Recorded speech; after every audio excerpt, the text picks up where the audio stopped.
And we've had quite the sunny and hot day in the state line. Yet another day in the upper 80s. We're at 88 degrees even at 5 o'clock right now, and that continued sunshine will continue at least through sunset. Temperatures in the 80s through sunset, which is now just before 7 o'clock now this time of year. Afterwards, we'll be cooling off through the 70s. We're nice and dry, so if you do need to run any errands or if you're heading out to the Thursday night football game between Harlem and Jefferson, we are staying nice and dry. As we look to the north and west, though, on Exact Track radar, we can see some showers and thunderstorms, and severe at times, that have bubbled up across southern Minnesota, now starting to stretch into western Wisconsin. These are all forming ahead of a cold front. Now, this is a pretty weak front, so we're not going to see a huge temperature change with this front once it comes through tomorrow, but it does bring our first chances for rain in several weeks. As we look here on Future Track, this activity will slowly be making its way into our area, so it's not going to be until about midnight that we start to see any kind of shower or thunderstorm activity getting here.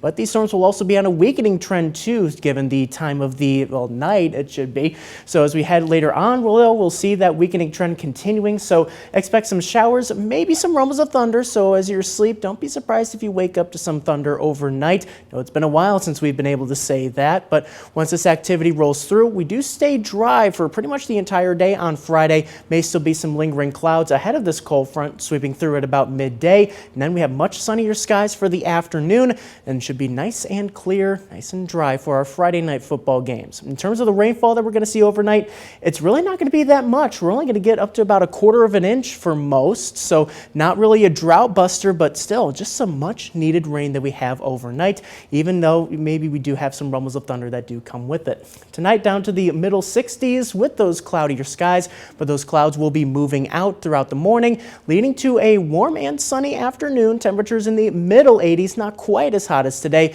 but it may feel just a little more humid thanks to that the rain that we had overnight. However, as we head towards the weekend, we're looking for another cold front to come through, and that's going to bring a much bigger temperature change. We're going to be feeling much more like fall as we head into next week, but that cold front also coming with a storm system, likely to bring better chances for some more widespread soaking rainfall. This stretch of rainfall from Sunday into Monday could be drought busting. We'll see. It's definitely our best chance that we have here in the extended forecast, but it's also bringing in a much better sign of the times. Highs in the 70s, lows in the 50s once we get through the hot couple of days that we have for tomorrow and Saturday.